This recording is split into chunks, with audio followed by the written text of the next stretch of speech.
یا آپ نے نمل میں ہاشم کو پڑھا ہوگا، تو ایسے کریکٹرز مجھے پسند آتے ہی نہیں ہیں. تو مجھے رئیس بھی انہیں کی وائب دے رہا ہے، کیونکہ وہ پازیٹیو کہیں کہیں کچھ لوگوں کے لیے ہوتے ہیں اور ان میں نیگیٹیوٹی بھی ہوتی ہے. ایسا نہیں ہے کہ ہم سب لوگ پازیٹیو بھی ہوتے ہیں یا نیگیٹیو ہوتے ہیں، ہم تھوڑے سے گرے ہوتے ہیں.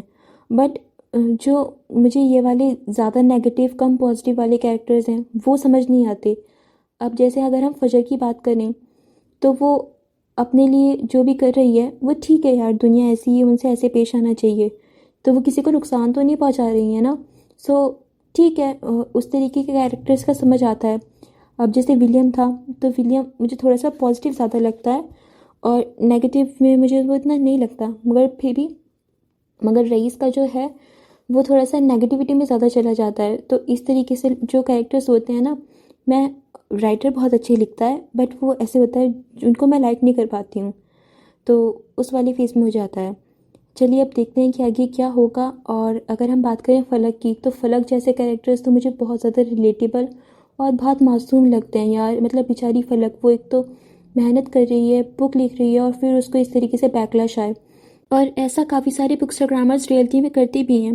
وہ کوئی بھی بک اٹھا لیں گے جو اس ٹائم میں فیمس چل رہی ہوگی اور اپنی ویڈیو پوسٹ کر دیں گے، اور کچھ ویوز کے لیے، تھوڑے سے لائکس کے لیے وہ اس رائٹر کی محنت کو پورا روسٹ کریں گے، اس کے بارے میں الٹا سیدھا بولیں گے، اس کا مذاق اڑائیں گے اور عجیب و غریب باتیں کریں گے. ٹھیک ہے، آپ کو وہ بک پسند نہیں آئی، آپ کو وہ ناول پسند نہیں آئی، آپ کو اس کا پلاٹ اسٹوری سمجھ نہیں آ رہی، تو اس پوائنٹ سے میں ٹوٹلی ایگری کرتی ہوں کہ کچھ چیزیں ہوتی ہیں جو ہمیں ناپسند آئیں، بٹ آپ اس کے بارے میں کچھ اچھا مت بولیے، کچھ برا مت بولیے، آپ نیوٹرل رہیے. اور اگر آپ کو کچھ چیز اچھی لگتی ہے تو آپ اس کی تعریف کرتے ہیں نا، تو وہ رائٹر کو اچھا لگتا ہے. مگر آپ جب اس کا وہ اتنا بیکلش آتا ہے، وہ ایک دم سے بیکلش آتا ہے، تو وہ تھوڑا رائٹر کو اتنی محنت کرتے ہیں تو ان کے دماغ پہ بھی ایسے برا سا لگتا ہے انہیں، اور ان کو بھی مینٹلی ڈسٹرب کر دیتا ہے. تو ایسا مت کیا کیجیے. اگر آپ کو کچھ اچھا نہیں لگ رہا ہے تو ایک دو باتیں ایسی ہو گئیں کہ ہاں مجھے یہ پوائنٹ اچھا نہیں لگا، یا یہ والا سین اچھا نہیں لگا، یہ والا سینیریو میں ایسے نہیں ہونا چاہیے تھا، ٹھیک ہے، اس پوائنٹ کو آپ تھوڑا سا ہائی لائٹ کر دیں. بٹ اگر پوری ہی بک کی بات کریں تو وہ پوری بک یوں ہی چٹکی میں تو نہیں لکھی جاتی نا. ایسے بہت سارے رائٹرز ہوتے ہیں جن کے بارے میں نیگیٹو کامنٹس آتے ہیں. اوکے، وہ ٹرائی کر رہے ہیں، کچھ تو کر رہے ہیں، وہ ایسے ہاتھ پہ ہاتھ دھری تو نہیں بیٹھے ہیں نا. سو کوشش کیا کیجیے کہ کسی کے بارے میں برا نہ کہیں، کسی کا دل نہ دکھائیں. اچھا، آپ لوگوں نے بھی اگر دیکھا ہوگا تو کسی نے کہا تھا کہ نور راجپوت نے عنکبوت چیٹ جی پی ٹی سے لکھوائی ہے. اب آپ سوچئے کہ کس طریقے سے ان کا بھی کتنا عجیب سا گندا سا کامنٹ تھا، مینس کہ پوری ناول ہی چیٹ جی پی ٹی سے لکھوا دی. ایسا تو بالکل نہیں ہو سکتا. چیٹ جی پی ٹی سے اگر ہم کچھ پوچھتے بھی ہیں نا تو اس جگہ پہ چیٹ جی پی ٹی بھی کافی ساری غلطیاں کر دیتا ہے. اس کی کوئی بھی لینگویج اتنی پرفیکٹ نہیں ہو سکتی، اور ویسے بھی مشینی پرنٹنگ ہے، مشینی اسٹوری، اور جو ہیومنائزڈ رائٹنگ ہوتی ہے اور ہیومنائزڈ اسٹوری ہوتی ہے وہ کافی ڈفرینٹ ہوتی ہے. تو ایسا نہیں ہوتا کہ رائٹر کوئی بھی اپنی story ChatGPT سے لکھوا کے یا کسی اور کو پیسے دے کے لکھوا کے آپ پبلش کروا رہا ہے. ایسا بالکل نہیں ہوتا. ان کی اپنی محنت ہوتی ہے، ہمیں اس کو سراہنا چاہیے، اس کو اپریشیٹ کرنا چاہیے. اور اگر ہم اس کو پسند نہیں کر پا رہے ہیں، اگر ہم اسے اپریشیٹ نہیں کر سکتے تو اس کے بارے میں نیگیٹو کامنٹس کرنا بھی تھوڑا سا اوائڈ کریں. ہاں، تھوڑی سی مستی بات الگ ہوتی ہے، مگر مستی مذاق میں بھی کسی کا دل نہ دکھے. سو اس چیز کا ہمیں تھوڑا سا دھیان رکھنا چاہیے. اوکے فرینڈس، تو آپ ہمیں بتائیے گا کہ آپ کو ہماری نیریشن کیسی لگ رہی ہے، آپ کو نور راجپوت کی رائٹنگ سٹائل کیسے لگ رہے ہیں، اور آپ کیسے انجوائے کر پا رہے ہو، کیونکہ مجھے تو کافی مزہ آ رہا ہے، میں کافی انگیجڈ ہوں. سو ڈیئر فرینڈس، آپ ہمیں سپورٹ کرتے رہیے اینڈ ہمارے ساتھ کنیکٹڈ رہیے، اور جلدی سے ہمارے یوٹیوب چینل کو سبسکرائب کر لیجیے، ہمارے انسٹاگرام اکاؤنٹ کو بھی فالو کر لیجیے. سو فرینڈس، چلیے ملیں گے ہم 14ویں قسط کے پارٹ 2 میں. تب تک کے لیے آپ اپنا بہت سارا خیال رکھیں، اپنی فیملی کا خیال رکھیں. Take care. خدا حافظ.